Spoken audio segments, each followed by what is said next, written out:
What's up, everybody? Happy Tuesday. Hope all you're having a great day so far. Getting into this episode, GH, I'm not gonna lie to you about how I felt about this episode. I, and this is just my opinion. I felt like this episode was too congested. I felt like it was just too much going on in this episode. A lot of different stories going on at one time. It was too many damn people.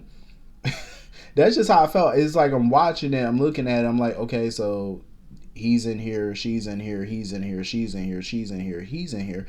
Do. It's like ping ponging and all that. I'm like, okay, what the fuck just happened? Because I'm like, so I had to go back and rewatch it because I'm like, okay, let me pay more attention to this. Because I'm like, usually if it's too congested to me, I'm gonna like it's like brain overload with the shit that's going on and the people that got stitched into this one episode. It's like, all right, y'all need to tone this down now. Some cuts might have to be happening or some rotation. We gonna have to slim this cast down or something. We gonna have to do something. So anyway, getting into this episode, Drew and Carly. Am I the only one who really don't give a shit about them as a couple? I don't know. I'm not there yet with them. Not to say I can't get there. I'm just not there yet. Like as far as giving a shit about them dating, I'm not at that give a fuck level yet. I'm not. I'm at that I don't give a fuck level. I'm not at the give a fuck, but at the I don't give a fuck. That's where I'm at right now because I just don't care. They haven't made me care yet. They haven't done that. Not to say they can't. I can get on board with them eventually, but you're going to have to show me something a little bit more. They started to today. I'm not going to lie. A little bit. A little teensy bit with that scene. I'm going to go into that in a minute. But at this point, I do agree with Drew, though. Them sitting here like grown-ass people running around like teenagers, it needs to stop. It needs to stop. Because all that hiding out, you got to kiss in private. I felt like I'm watching two 15-year-olds. Trying to sneak a kiss when the daddy's sitting on the couch watching the game or something. I was like, nah, this ain't, y'all both 50 something years old, early 50, late 40, early 50. It don't make no sense. Two grown ass people sneaking around like this. I'm like, absolutely fucking not. Y'all need to get it together. I don't blame Drew on that. Like, no, I wouldn't be interested in that, sneaking around being somebody grown that pay their own bills. I'm sorry, but I'm sorry. Two grown people that pay their own mortgage, no. Well, Drew don't pay a mortgage. Don't he stay at the Quartermains? Yeah, he don't pay nothing. But you know, Carly got bills to pay. So, and that's what pisses me off. All them big grown people living at that Quartermain mansion, and Monica still writing a check for everything up in the house. Like she still got to pay utilities. They don't put in on that.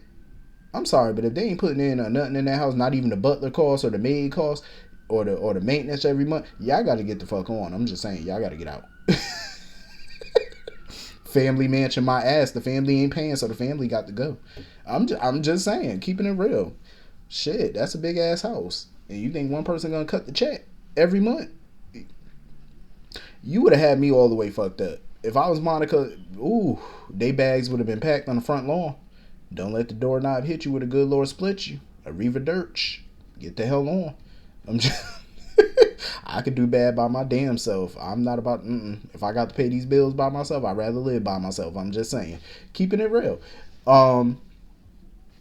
So anyway, because they need to bring that up. Like the writers need to bring that up. Who foots the bill at that mansion? I want to know. Please tell me that poor woman ain't sitting there writing that check every month by herself. I would be pissed. Because I know them bills high. Especially with all them additional people. The grocery bill alone. So yeah. So Carly up in there making brownies or whatever, trying to make Willow's favorite brownies. I'm like, so now you Betty Crocker all of a sudden? Okay. I ain't never in my life even seen Carly turn a stove on in the show. And it's always been implied and mentioned that she can't cook. So I'm like, well, cooking and baking is two different things. But I'm like, I'm assuming if you can't cook, then you can't bake. Because a lot of times cooking is just as easy as baking. So if you haven't got that cooking skill down, then you probably ain't got that baking skill down either. So therefore, I'm gonna need her to have to step her ass away from that stove, because if Willow already on the brink of death, like with those death brownies she baking, is she trying to facilitate this death? Like she trying to expedite it a lot faster? I'm just saying, because if I'm Willow, I'm having Drew or somebody taste test them shits. If y'all spit it out, don't bring it near me. Because if I was Carly, I just would have went to ShopRite or something, got some pre-made brownies, and put that shit in a baking dish or a baking bowl, and just made it and passed that shit off like I baked it myself. That's what I would have did. Because you need to stay in your lane, which is basically picking up the phone and ordering takeout. That's what Carly need to be doing. Because I'm like, I respect the fact that she want to learn, but as a dying person, if I'm Willow, you ain't about to use me as no test dummy. I'm just saying, but back the hell up them little killer brownies. I'm not ready to go yet. Like, no man. And Drew still has this fixation that, oh, now that time has passed, which I do agree, enough time has passed with the SEC. I definitely agree with that. I mean, that shouldn't even be an issue at this point. I don't see Ned turning him in either. He would, because he is his mother's child, but I don't see him doing that though. Like I said, too much time has passed. Besides, they could always deny it. I mean, what evidence do anybody really have against them? Let's be real.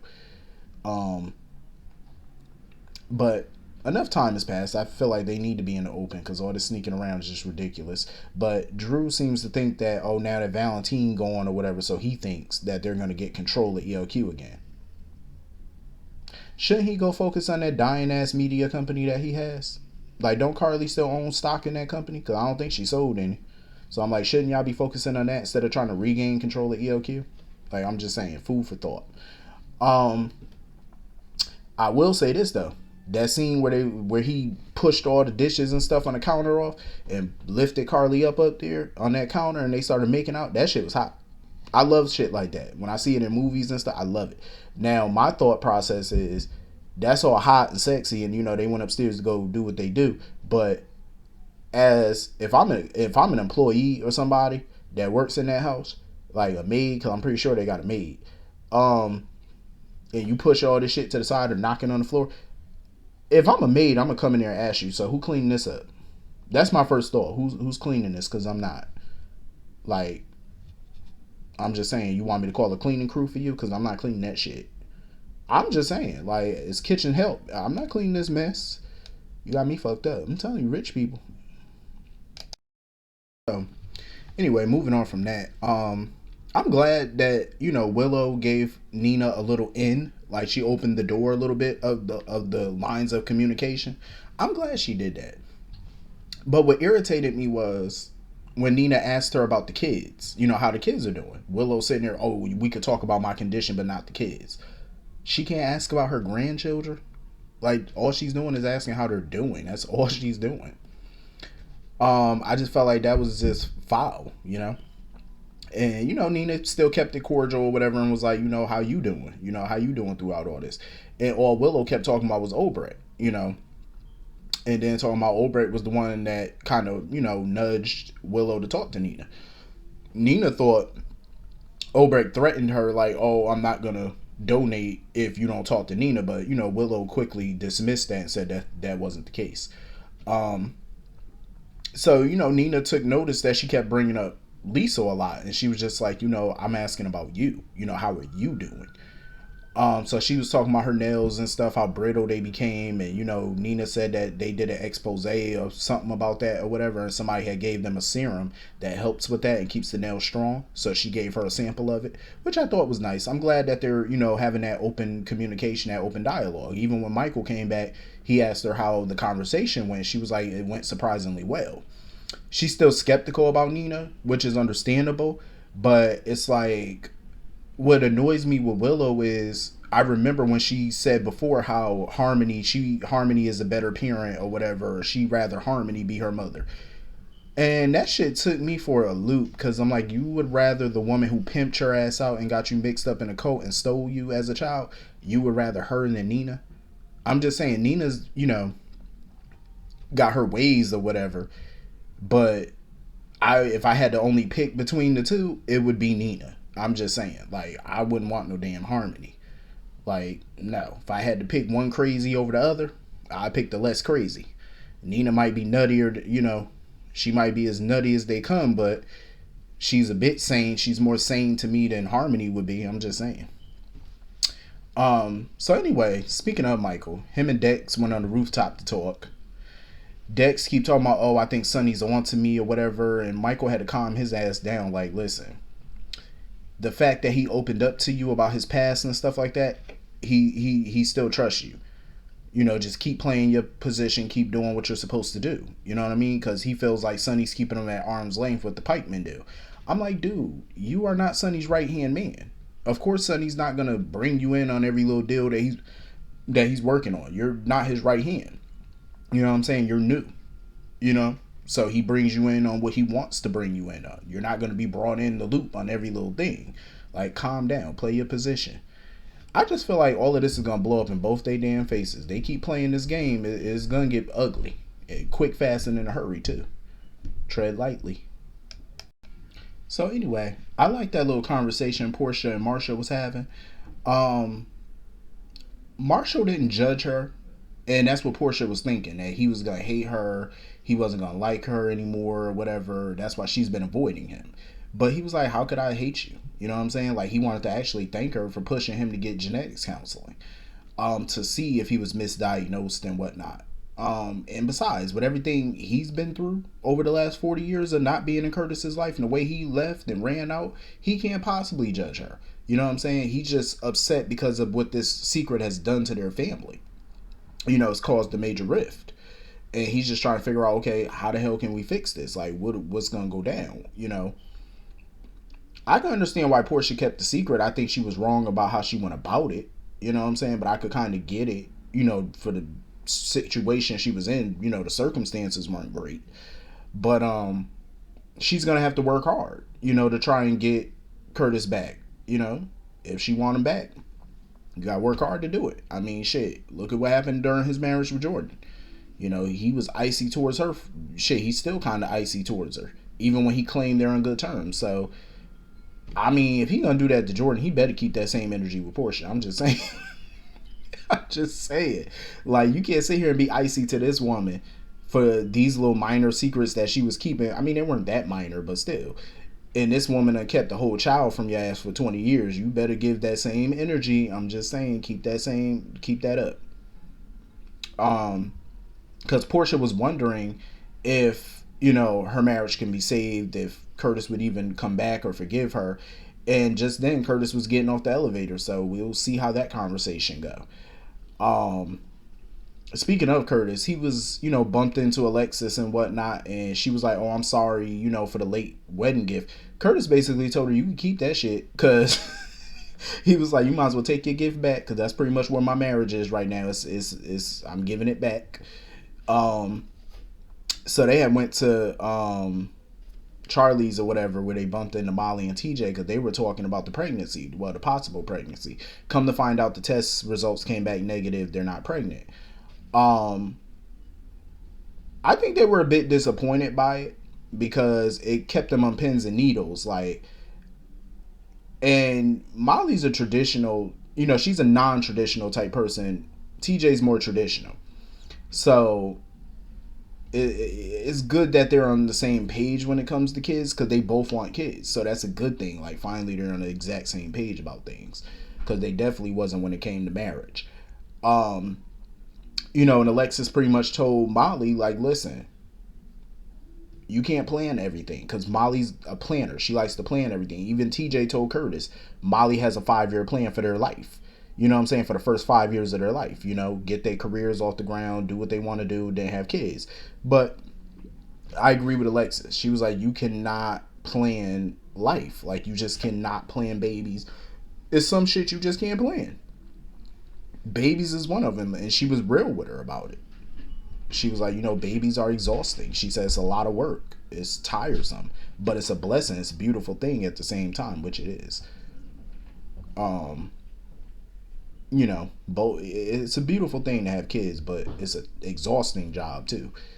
But she felt like TJ and Molly would be great parents, and I do too. I agree. So I'm glad that they're on the same page when it comes down to having these kids, or having a kid, or multiple kids, however many they want. I think that's good, you know, that they're on the same page with that, because that's what you have to be, especially when it comes down to major, you know, life-changing decisions. You have to be on the same page, because if y'all thinking differently, it's going to be a problem in the long run. So I can't wait to see them. I think they have some good-looking kids, so hopefully. So anyway, Sonny was at the Metro Court talking with Ava and whatnot until Austin interrupted. Um, Olivia pretty much told Sonny like you don't need to waste your time on Ava. You know what I'm saying? Like you got enough on your plate to be worrying about what's going on in Ava life. So he asked Olivia for all these favors or whatever, talking about if she could keep him posted on what's going on with Willow for Nina's sake or whatever. And Olivia was like, "Why don't you just make peace with Michael and find out that your damn self?" I'm like, okay, it's not like he hasn't tried to make peace with the boy, but he don't want to make peace with him. What else he supposed to do? Michael's the one keeping this drama going. Sonny been reaching out, and I think at this point, Sonny's probably tired of reaching out. You know, you only could get slapped down but so many times for you just walk away and say fuck it. You know what I mean? Like, come on now. So she was kind of shocked to find out that Sonny knew about Carly and Drew and the whole SEC nonsense. She was surprised that he knew about that.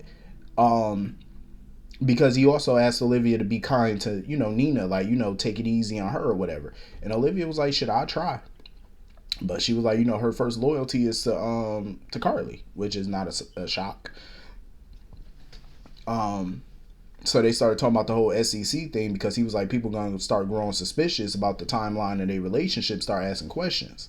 And she sitting there blurting out, oh, since her husband is the one who threatened to call the SEC. Olivia, to me, just feel like she ain't never really got Ned's back. As a wife, it's like, stand by your man. I'm not saying you got to stand by him, if he's wrong, but publicly, stand by your man. Privately, you could lash out at him all you want to, but publicly, it's important to stand by your spouse, in public. You don't want to sit there and chastise them or talk negative about them in the public eye. That's not good. You know what I mean? To me, that's just disrespectful. Like, if you want to go at them in private, do that in private. Don't do it in front of people. You know what I mean? I just feel like She'll never got his back. Like, in my opinion, I ain't seen nothing wrong with Ned did. Shit. He tried to make peace with Michael. He tried to make peace with Drew. He tried to work together with them, and they refused. So, that's on them. And him threatening to tell the SEC is just a very quartermain thing to do. I mean, look who his mama is. Come on now. So just as they were talking about the whole SEC nonsense, Nina walked off the elevator and stuff and looking all shocked and whatever. I'm like, how much of that conversation did you catch? Like, did you heard SEC? I'm pretty sure she did. So I'm pretty sure she probably putting some things together. I don't know how much of that she heard, but it could have been a good chunk, enough to start putting some puzzle pieces together. I just feel like this might not bode too well for Nina if she do blast Carly publicly. Because, like I said before, she's trying to get her relationship with Willow on track, and we all know how Willow is so far up Carly ass these days that if you go against Carly, you're gonna alienate Willow. So I don't know if she want to go down that road, but I don't give a damn either way. Because I say, listen, revenge is a sweet thing. So I'm all for revenge, but just be smart about it now. Know what you're doing before you do it. Think. So anyway, Mason.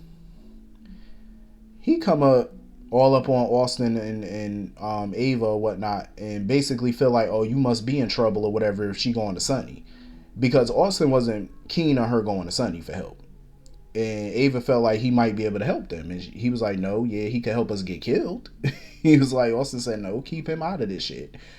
But Ava feel like Nicholas is her problem, which he is, but Mason pretty much came up, making little innuendo remarks about the stables and how nice it is and all type of mess. So he told Ava to give him her phone, and he put his number in her phone or whatever, basically like, oh, we'll be in contact, or I'll call, because she knows Mason's the type of person that's gonna want something. They need to handle him. Like, Mason needs to get handled quick, fast, and in a fucking hurry. That man is gonna be a problem. You know what I'm saying? Take his ass out. Do what you gotta do. Find out who his boss is. You know what I'm saying? Cozy up to the bastard. Do what you gotta do. You know what I'm saying? Because you can't, I mean, even if they do kill Mason, you still got the boss to deal with. And Nicholas is still under somebody's watch. So, do something. You know what I'm saying? Because if not, that little house of cards is gonna fall. So, all of this sneaking around, hiding shit is gonna be for naught at this point. If they don't take care of this. So anyway, that was pretty much the whole episode. Hit the comment section. Let me know what you all thought, and I will see you all later. Have a great day. Peace.